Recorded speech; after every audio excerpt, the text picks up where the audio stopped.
Axşamınız xeyir. Bugünkü izahımız olacaq dünyanın nəqliyyatı, ən çox yük daşınan nəqliyyatlar. Bunlar dünya üzrə 50 milyon tondan çox yük daşıyan nəqliyyatlardır. Hazırki izah verəcəyim.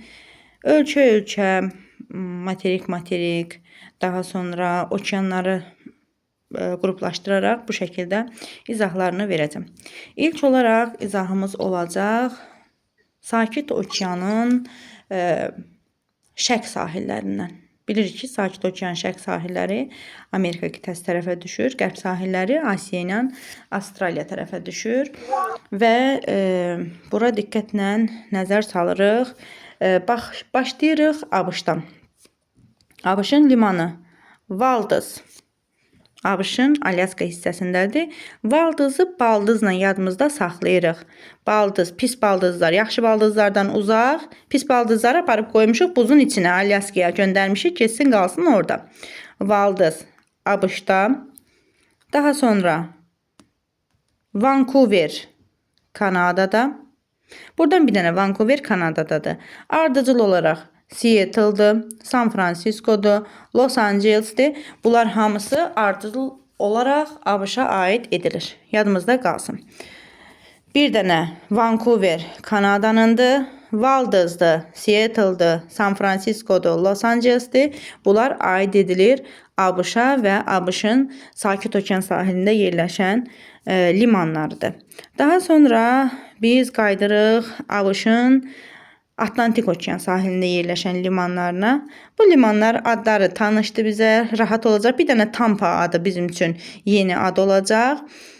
Bu hissədə New York, Philadelphia, Yeni Orlean, Tampa və Houston. Bu limanlar ABŞ-a aiddir. Burada gördüyümüz Tampico limanı. Tampico, Mexico. Meksikan paytaxtı Mexico. Oradan yadımıza saxlayarıq. Tampico ilə Mexikon qruplaşdırırıq. Tampico Meksikada, qalanlar isə Tampa'dır, Yeni Orlean'dır, Houston'dur, Philadelphia'dır, New York'dur. Bunlar isə ABŞ-ın ərazisinə aid edilir. Ümumilikdə Qərb yarımkürəsində Şimali Amerikaya aid olan limanlardan, 50 milyon ton yük daşıyan limanlardan sadəcə Tampico və Vancouver ABŞ-a aid deyil. Qalan bütün limanlar hamısı ABŞ-a aiddir. Tampico Meksikaya, Vancouver isə Kanadanın ərazisinə aiddir. Qərb yarımkürəsinin növbəti iki limanı Cənubi Amerikanın ən böyük limanları olan Santos və Tubarão limanlarıdır. Santosla Tubarão Braziliya ölkəsinə aid edilir və 50 milyon tonluq yük daşıyan limanlardandır. Ümumiyyətlə Qərb yarımkürəsinin limanlarının hamısını bilmiş olduq. Atlantik Okeanının qərbində yerləşənlər oldu. Santos, Tubarão Braziliyada, Tampico Meksikada, Houston, Yeni Orlean, Tampa, Philadelphia, New York. Bax, miqçilər bunu ardıcıllığına diqqət eləsin. New York, Philadelphia, Yeni Orlean, Houston, sonra ən axırda Tampa. Sonra buradan da Tampico. ABŞ-dan düzürüksə Tampa ilə yekunlaşdırırıq. Yox, əgər Meksikadan da düzürük, sonra Santos, Tubarão da götürürüksə, şimaldan cənuba ardıcıllıq belə olacaq. New York, Philadelphia, Yeni Orlean, Houston, Tampa, Tampico, Santos, Tubarão. Şimaldan cənuba ardıcıllıq bu formada. Digər tərəfdə Valdez, baldızdan yadımızda saxlamışdıq. Vancouver, bir dənə burada bu Kanadaya aid idi. Seattle, San Francisco, Los Angeles. Başladıq. Birinci yerdə Valdez, ikinci yerdə Vancouver, üçüncü yerdə Seattle, dörddə San Francisco, beşdə Los Angeles. Yəni şimaldan cənuba ardıcıllıq bu formadadır. Bu sertifikatçılara aid deyil. Sadəcə miqçilər bunu bu şəkildə əzbərləsələr daha yaxşı, daha rahat yadlarında qalacaq. Yəni həm yaddaşlarında qalsın, həm də bugünkü sertifikasiya sualında verilmişdi. Çox təəssüf ki, onu səhv götürmüşdülər. Ekvatordan cənubdakı limanlar deyəndə orada Santosu, Tubarão, Dampiri vermişdi və güya onlar ekvatordan cənuba aid deyil deyə bir temada qoymuşdular ortalığa. Keçdik Amerikanı öyrənmiş olduq. Qərb yarımkürəsindən Şimal Amerika, Cənubi Amerikaya aid olan limanları öyrəndik. Keçək azlardan başlayaq, çoxa doğru gedək. Richard Bey limanına. Richard Bey limanı aiddir Cənubi Afrika Respublikasına və Hind okeanı sahilinə. Afrikanın digər limanı isə İskəndəriyyədir. İskəndəriyyə limanı isə Misrə aiddir. Aralıq dənizinin içərisində Atlantik okeanının limanıdır. Afrikada sadəcə 2 dənə limanın adını çəkirik. İskəndəriyyə Misir, Richard Bey Cənubi Afrika Respublikası, yəni Cardadır. Hind okeanına Richard Bey aiddir. Atlantik okeanına, yəni Aralıq dənizinə İskəndəriyyə limanı aiddir. Bunu qoyduq kənara. Keçdik İran körfəzinə. İran körfəzindən Xark İranındır. İndi müdavimlərim bilir mən ona nə deyirəm. İndi burada açıqlamıram ki, Xarkı İrandan necə yadımızda saxlayırıq. Xark İranındır. Daha sonra Ras Tanura, yəni İslamın nuru hardan gəlir? Məkkə, Mədinədən gəlir bizim üçün. Ras Tanura. Bu olacaq Səudiyyə Ərəbistanda. Əlimə zəhmət olmasa yazmayın da ekrana. Ras Tanura olacaq Səudiyyə Ərəbistanda. Mena Əl-Əhmədi. Əllə olan orada paytaxt var. Əl-Küveyt. Oradan yadımızda saxlayırıq. Mena Əl-Əhmədi Küveytdə. Ras Tanura Səudiyyə Ərəbistanda. Xark isə İranın ərazisindədir. Bu yadımızda qalsın. Ras Tanuranı, Nur, İslamın nuru Səudiyyə Ərəbistanda, Məkkədən oradan gəlir. Ras Tanura oradan götürürük. Mena Əl-Əhmədi. Əl-Küveyt. Küveytin paytaxtı Əl-Küveytdir də. Oradan da onu yadımızda saxlayırıq. Xark da İranındır. Qısa addır. Oradan yadda saxlamaq sizin üçün daha rahat olacaq. Sonra keçirik Avstraliya. Avstraliyada Port Hedland də deyirlər. Port Hedland də deyirlər bu şəhərə. Perth şəhəri zaten Avstraliyadadır. Oradan yadımızda saxlayırıq. Port Hedland və yaxud da Port Hedland deyirlər. Bir də burada Dampir və yaxud da Dampic də deyirlər buna.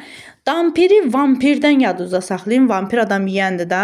O vaxtı belə bir məktəb vaxtında bizdə belə bir mövzu gəzirdi. Uşaqların arasında deyirdilər ki, James Cook'u aborjenlər, adam yeyənlər yeyiblər. O vaxtı elə bir biz məktəb vaxtında oxuyanda elə bir mövzular gəzirdi aralığımızda. Dampiri vampir sözü ilə yadınızda saxlayın. Və ən çox çaşılan şəhər Newcastle. Newcastle çox adam Böyük Britaniyada orada deyirlər və oradan çaşırlar. Xeyr, Newcastle Avstraliyanın Sakit Okean sahilində yerləşən limanıdır. Newcastle Avstraliyada Sakit Okean sahilində, Port Hedland və Dampir isə yerləşir Hind Okeanı sahilində. Bunu da qoydu kənara. Avstraliyada 3 liman, Afrikada 2 liman, Cənubi Amerikada 2 liman. Ən az liman olanlar, yəni ən çox yük daşıyanlardan söhbət gedir. Ən az limanlar olan bunları bu şəkildə öyrənmiş olduq. Keçdik Singapur limanı. Dünyanın ən çox yük daşınan limanlarından biridir. Singapur balaca, cırtdan dövlət olsa da, şəhər dövlət olsa da, adada yerləşsə də, Singapur gəlirinin əsas mənbəyini bu limanlardan, buradan keçən gəmilərdən götürür. Singapur limanı ilə Singapur ölkəsinə aid edilir. Keçdik Çinin tərkibinə. Çinin tərkibində olan limanlarımız buradan bunlardır. Bu adına baxanda bilirik. Qısa adlardan bir dənə Ningbo. Bu yadımızda qalsın. Çinin Çin sözünün içərisindəki in sözü ilə Ningbo. Buradan yadımızda saxlayırıq. Çində Ningbodur. Qalan Şanxay. Biz onun sinif dərsliyin içərisində keçmişik ki, Şanxay limanı dünyanın ən böyük konteynerləşmiş limanıdır. Konteyner dəmir qutuda məhsulların daşınması deməkdir. Tianziyandır, Şanxaydır, Sindaodur, Ningbodur, Xiangandır, Guangzhou'dur, Guasyondur və s. və ilə axırı bu Çinin ən böyük limanlarıdır. Sonra diqqətlə fikir veririk bura. Burada Pusan, Ulsan adına rast gəlirik. Pusan və Ulsan yerləşir Cənubi Koreyada. Bunu yadımızda saxlayaq. Pusan, Ulsan limanı Cənubi Koreyanın limanıdır. Sonra keçdik Yaponiyanı. Ən çox limanları, 50 milyon tonluq limanlar Yaponiyada yerləşir. Niyə görə? Çünki Yaponiya ən qıt faydalı qazıntıya, təbii resursa malik olan dövlətlərdəndir, ən az oradadır və bütün demək olar ki, bütün özünə lazım olan məhsulların hamısını alır. Aldığı məhsullarında təzədən istehsal eləyib yenidən satır. Bu hadisəyə, yəni bu alqı-satqıya reeksport deyilir. Yəni alır məsəl üçün Avstraliyadan dəmiri, istehsal eləyir polad şəklində, satır yenidən Avstraliyaya. Dəmiri alır məsəl üçün 10 qəpiyə, poladı satır 1 manata. Məsələn, oradan onun 90 qəpik xeyir olur. Xeyri də deyəndə, yəni istehsal eləyərkən müəyyən istehsal xərclərini çıxanda, indi bizim üçün belə bu formada yadımızda qalsın deyə deyirəm. Yəni aldığı məhsulu istehsal eləyib təkrarən aldığı ölçüyə satırsa, buna reeksport deyirlər. Re sözü. Maşında geri redir da. Oradan yadımızda saxlayaq ki, reeksport ən çox istifadə edən ölkə Yaponiyadır. Ona görə də Yaponiyada limanlar daha çoxdur. Bütün dəniz okean sahilində yerləşən şəhərləri demək olar ki, ən böyük limanlar hesab olunur. Tokyo zaten adından bəllidir. Qısa adlardan Chiba, Kobe, Kure bunlar olacaq Yaponiyanın limanları. Yokohama, Nagayo, Osaka, Kitakyushu bunlar da Yaponiyanın digər limanlarıdır. Bunları biz keçmişik çoxsunun adını Tokaido limanında, Tokaido megalopolisinin içərisində. Ona görə bu adlar bizim üçün çətin olmayacaq. Çinin də, Yaponiyanın da limanlarını bir-birdən ayırmağa bacarırıq. Çünki Yaponiyanın limanlarının adları ilə Tokaido megalopolisinin çox şəhərləri, aglomerasiyaları üst-üstə düşür. Buranı da bildik. Sonra keçirik Avropanın limanlarına. Avropa limanları isə nisbətən rahatdır digərlərinə baxmış. Çünki gündəlik istifadə edədiyimiz şəhərlərdir. Bir-iki dənə şəhərlərin adı fərqlənir. Buradan baxırıq, Genuya adı çəkilib. Genuya İtaliyada yerləşir. Marsel və Havre, 2 dənə liman. Bu Fransanın limanlarıdır. Marsel limanı Fransada, Aralıq dənizinin içərisində. Havre limanı isə Britan yarımadasının üstündə, Biskay körfəzinin üstündə yerləşir. Yadımızda bir də qalsın. Marsel və Havre hər ikisi Fransaya aiddir. Havre Atlantik Okean sahilində, Marsel Aralıq dənizinin içərisindədir. Ümumilikdə biz Aralıq dənizinin içərisində ən böyük limanların adını çəkəndə Marsel Fransa, Genuya İtaliya, İskəndəriyyə Misir, bir də bəzən biz Türkiyənin limanı olan İskəndərunun adını çəkirik. Baxın, İskəndərun Türkiyədədir, İskəndəriyyə Misirdədir. Buradan Genuyaya baxırıq. Genuya İtaliyada, Marsel Fransada. Aralıq dənizinin limanların öyrənmiş olduq, qoyduq kənara. Keçirik indi Atlantikin şərqində yerləşən limanlara. Buradan Antwerpenin adı çəkilir. Antwerpen limanı Belçikada yerləşir. Hamburg Almaniyada yerləşir. Rotterdam və Amsterdam Niderlandın ərazisində. Londonda adına bəlli olduğu kimi Böyük Britaniyanın paytaxtıdır və o Böyük Britaniyaya aid edilir. Beləliklə 50 milyon tonluq limanlarımız bunlar oldu, yük daşıyan limanlarımız bunlar oldu. Müəllimlər, burada bir limanın adı çəkilir testlərin içərisində, amma bu vəsaitin içərisində verilməyib. Bu 10-cu sinif vəsaitinə əsasəndir. Yəni dərslikdən nə verilib onu götürüb izahını verirəm. Çünki bizə dərslikdən kənarda heç nə düşmür. O özündən mənəm deyənlər əlavədən bir çox limanların adlarını əlavə edirlər. Xeyr, dərsliyə nə düşübsə, MİQ-ə də, sertifikasiyada eyni bir şeylər düşəcək və ondan dolayı heç də narahat olmağa ehtiyac yoxdur. Və bu hissədə Yapon dənizinin içərisində Rusiyanın limanı olan Vladivostok limanının adı çəkilir. Bir də burada Qara dənizin içərisində Novorossiyskinin adı. Novorossiyskinin adı verilir, amma burada Yapon dənizinin içərisində Vladivostokun adı verilmir çox yerdə. Test olaraqdan testlərin içərisində Vladivostokun adı tez-tez çəkilir. Ona görə də bilin ki, Vladivostok Rusiyaya aiddir və Yapon dənizinin içərisində olan limanlardandır. Beləliklə, ümumilikdə üstündən bir daha keçək, sonra bir də bunun üzərindən həm də sizə hava limanlarının adını çəkəcəm. Buradan bir də başladıq. Valdez yerləşdi ABŞ-da, Vancouver, Kanada, Seattle, ABŞ, Los Angeles, ABŞ və San Francisco, ABŞ. Bunlar oldu ABŞ-da Sakit Okeanın şərq sahilində olan limanlar. Keçdik Atlantik Okeanının qərb sahilindəki limanları şimaldan cənuba ardıcıl düzək. New York, Philadelphia, Yeni Orleans, Houston, Tampa bunlar aiddir ABŞ-a. Tampico Meksikaya, Santosla Tubaran isə Braziliyanın ərazisinə aid edilir. Sonra keçdik bura, Avropadan gedək. London, Böyük Britaniya, Amsterdam, Rotterdam, Niderlandda, Hamburg, Almaniyada, Antwerpen, Belçikada, Havr, Fransada, Marsel, Fransada, Genuya, İtaliyada, Novorossiysk, Rusiyada, İskəndəriyyə, Misirdə, Richard Bay. Bu Richard Bay'e qədər qalaq. Bu hissə oldu Atlantik Okeanının şərq sahilində yerləşən limanlar. Daha sonra keçdik Hind Okeanının içərisinə.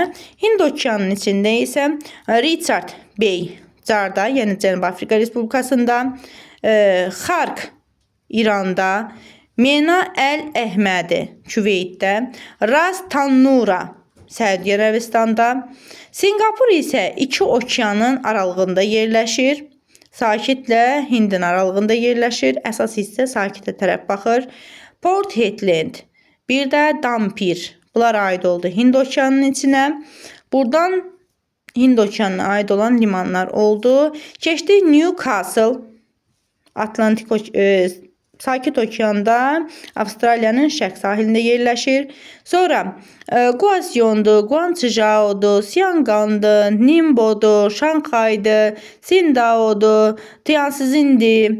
Bunlar isə yerləşdi Çinin ərazisində. Pusanla Ulsan. Bax, bunlar ikisi Cənubi Koreyanın ərazisində oldu. Kitakyushu, Kure, Osaka, Kobe, Yokohama, Kawasaki, Chiba, bir də Tokyo. Bunlar isə aid oldu Yaponiyaya və bu limanlar Newcastle'dan Tokyo limanına qədər olan limanlar hamısı aiddir Sakit Okeanının. Bax, diqqətli olun ha müəllimlər. Sakit Okeanın qərb sahillərinə. Sakit Okeanı 180 dərəcə meridian kəsdiyinə görə Sakit Okeanının qərb sahilləri düşür Avrasiya ilə Avstraliyanın sahilinə, Sakit Okeanının şərq sahilləri Şimal Amerika və Cənubi Amerika materiklərinin qərbində yerləşir. Bu yadımızda qalsın. Buradan diqqətlə bu şeyi yaddaşımıza vuraq. Sonra diqqətli oluruq biz nədən? Bizdə Bering tuneli yolu var idi. 11-ci sinif dərsliyindədir ya da 10-cu sinif dərsliyin içərisində verilib bu. Bering başlayır Singapurdan başladı. Buradan Singapur, sonra buradan Bangkok, buradan Pekin, buradan Yakutsk, buradan Bering tuneli, keçdik bura San Francisco, buradan Vancouver, buradan da San Francisco. Elə bilin ki, buradan gəldi bura. Ümumilikdə yadımızda qalsın ki, Singapur, ardıcıllığı deyirəm, Bering tuneli yolu. Singapur, ardıcan getdik Bangkok, sonra Pekin, Yakutsk, daha sonra Keçdik. Bir dəqiqə. Yakutskdan keçdik. Bering tuneli. Bering tuneli bak buradan keçdik. Sonra bu tərəfdə izahlar var deyənə ona görə onun üzərindən bura keçirəm. Buradan Vancouver və San Francisco'ya qədər uzanır. Vancouver və San Francisco.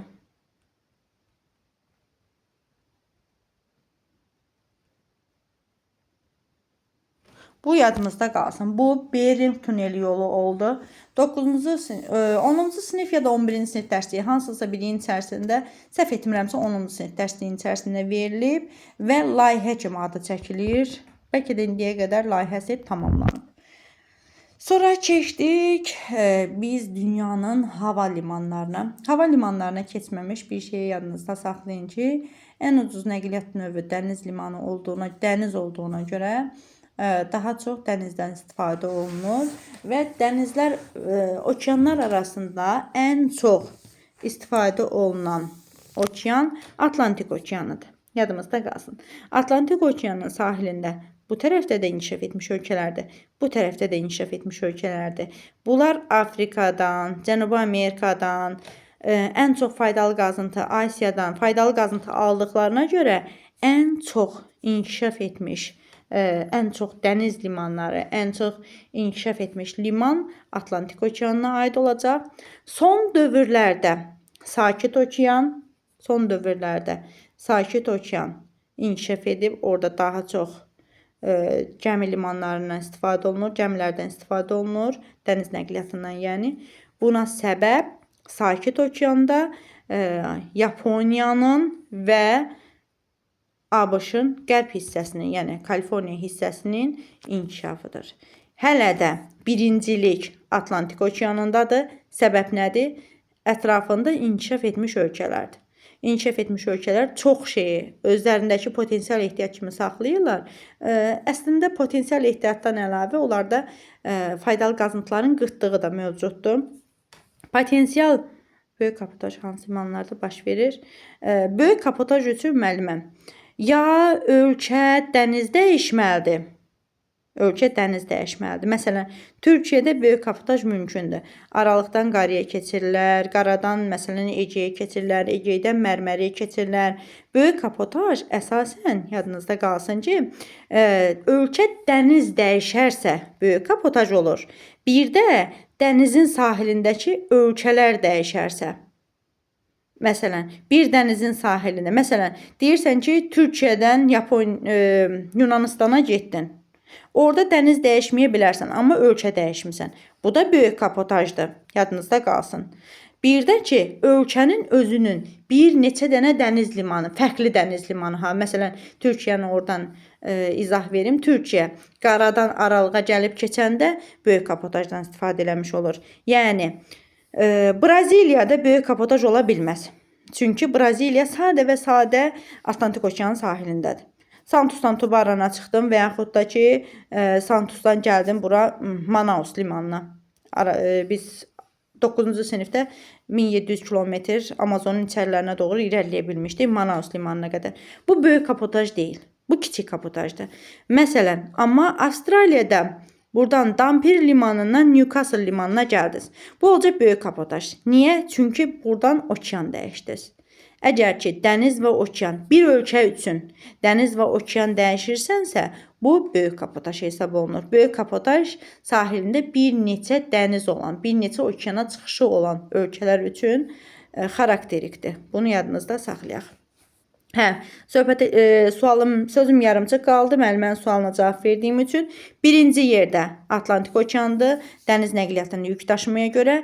Son illər Sakit okeanın şərq və qərb sahilləri, Yaponiya ilə ABŞ-ın qərb sahilləri inkişaf etdiyinə görə Sakit okeanda son illərdə Atlantik okeanı ilə yarışmaqdadır. Yəni, orada da dəniz limanı daha çox yük daşıyan limanlar, daha çox yük daşıyan nəqliyyat növünə aid edilir. Sonra keçdik. Bu dərsin üzərindən elə burada xəritənin üzərindən izahım verəcəm. Bir-bir adlarını yazacağım. Siz də qeydlərinizi götürərsiniz. Limanları izah verəcəm buradan. Limanlar yadınızda qalsın ki, ən böyük limanlardan söhbət gedir. Əslində demək olar ki, bütün ölkələrdə liman mövcuddur, hava limanı. Bilirik ki, hava limanı ən gənc və ən bahalı nəqliyyat növüdür. Hava limanı yük daşımaq üçün deyil. Çünki baha başa gəlir. Hava limanı sırf nəqliyyat sərnişin daşımaq üçündür. Tez xarab olan və poçt məhsullarını daşımaq üçündür. Tez xarab olan və poçt məhsullarını daşımaq üçündür. Çünki ölkələr arasındakı nəsə alqı-satqı olanda yüngül bir şeylərdə poçt məhsullar deyirik. Məsələn, trend yoldan məhsul vurmuşuq, gələcək. Nə bilim, Temudan məhsul vurmuşuq, gələcək. Bu nə ilə gəlir? Maşınla gəlmir ki, bunlar hamısı təyyarə vasitəsilə gəlir. Bu tez xarab olan məhsullar buna İraq üzünüzdən, canınızdan İraq hansısa ölkədən kiminsə nəşi gəlməlidir. Bax, tez xarab olan məhsul kimi onda deyə bilərik. Məsələn, tez xarab olan məhsul ət də ola bilər, süd də ola bilər. Biz onu vurub məsələn təyyarə ilə gətirə bilmərik. Həm təyyarə ağır yüklə havada uça bilməz, həm də ki, o baha başa gələr. Ona görə də onları təyyarə vasitəsilə gətirmək məqsədə uyğun deyil. Və indi limanlara keçək. Təyyarə ən gənc və ən bahalı nəqliyyat növü oldu. Hava limanlarımız Londonda oldu. Müəllimlərimiz orada mesaj bölməsinə yaza bilər. Londonda oldu. Heathrow. Londonun limanı oldu. Heathrow limanı. Hava limanı Londonda Heathrow. Yəni Böyük Britaniyada. Sonra Charles de Gaulle. Charles de Gaulle. Adından bəlli olduğu kimi bu aid olacaq Fransaya. Bəli, Aygül müəllimə, Fransaya aid olacaq. Fransa. Daha sonra Avropada növbəti böyük bir liman Almaniyadakı Frankfurt Main. Belə yazıram ki, həm göz yaddaşınız olsun müəllimlər, həm də qulaq yaddaşınız olsun. Hər ikisi bir yerdə inkişaf eləsin. Frankfurt Main oldu Almaniya. Dərsliyə əsasən deyirəm bunları. Dərslikdə Frankfurt Main Almaniya, Heathrow London, daha sonra Charles de Gaulle Fransa. Bu oldu Avropanın 3 böyük limanı, hava limanından söhbət gedir. Sonra keçirik ABŞ-ın 2 dənə limanı. O'Hara haranıydı? O'Hara. Bu dərs vəsaitinin içərisində Chicago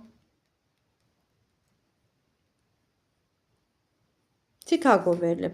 Amma ki, digər vəsaitlərin bəzilərinin içərisində O'Hara harfi Atlantanın ərazisində verilib. Bu da səhv verilib. Yadınızda qalsın. O'Hara olacaq Chicago. O'Hara Chicago'da olacaq ABŞ-da. Sonra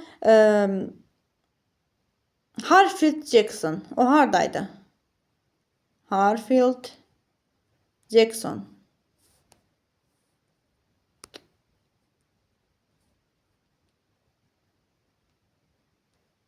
Hartfield Jackson. Bu harda olacaq?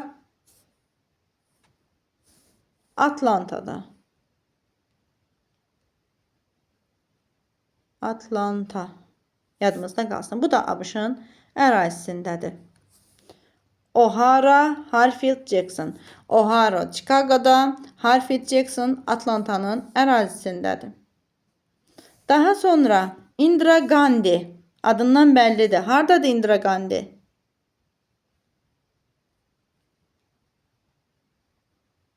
Indira Gandhi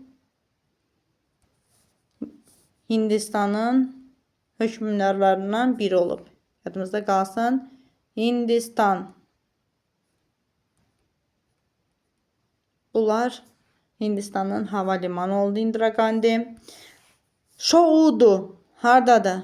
Şoudu Şouda hardadır əziz müəllimlərimiz? Bəli, Çindədir. Çindədir. Sonra bir də qalır növbəti limanımız. Bəli, əla Nəcibə müəlliməm. Bir də qaldı Haneda. Haneda hardadır? Bəli, Gülsanə müəllimə, Yaponiyadadır. Yaponiya. Bu da oldu bizim hava limanlarımız. Əladır Ləfruz müəllimə. Bir də gedək. Haneda oldu Yaponiyada. Şouda oldu Çində. Indira Gandhi oldu Hindistanda. Heathrow oldu Böyük Britaniyada, yəni Londonda. Sonra Charles de Gaulle oldu Fransada. Frankfurt Main oldu Almanya'da. Burada O'Hara, Chicago'da. Atlanta'da ise Hartfield Jackson. Bu da bizim oldu hava limanlarımız. Mən elə gəldi, elə də çətin mövzu deyil. İnşallah nəsə qavraya bilmişsinizdir. Bir də üstündən istəsəniz limanları tək-tək keçim və sizə vacib olan şərt göz yaddaşınızın yaranmasıdır. Göz yaddaşınız yaransa, yəqin ki, əzbərdən çox sizə lazım olan göz yaddaşı olacaq. Dərsi dərk etməyə çalışın, dərsi əzbərləməyin. Nə qədər ki, əzbərə vursanız, imtahana gedəndə əzbər sizin yadınızdan çıxacaq. Kim deysə ki, mən imtahana gedəndə həyəcanlanmıram, %100 yox, milyon% bilsəniz sualı, istər-istəməz insan elə bir varlıqdır ki, onda həyəcan yaranır. Həmin həyəcana yeni düşsəniz, əzbər yadınızdan çıxacaq. Amma ki, göz yaddaşınız olsa, dərk etməniz olsa və bir də ki, müəllimlər dərsi oxuyub, ay mən bu dərsi bilirəm söhbətin eləməyin. Dərsi oxuyub mütləq şəkildə praktikanız olsun. Üzərində test işləyin. Hansı mövzu olur olsun. Onun üzərində test işləmirsinizsə, o dərsi aparın, atın. Boş yerə vaxtınızı sərf eləməyin. Boş yerə dərsə əzbərləyib aşağı oturmayın. Əgər sizin test bacarığınız yoxdursa, istəyirsiniz o kitabı su əzbər bilin. O praktikaya tökülməlidir. Bütün oxuduqlarınız hamısı testlə möhkəmlənməlidir. Çünki siz dərsi imtahanı test vasitəsilə verəcəksiniz. Sizdən belə sual cavab olunmayacaq. Belə limanlar haqqında bu qədər. İnşallah növbəti dərsimiz sabah çatdıra bilsəm, Azərbaycanın iqtisadi rayonları və tərkibindəki inzibati rayonlar olacaq. Dərsimiz bu qədər. Özünüzdən müğayət olun. İnşallah növbəti dərs görüşərik.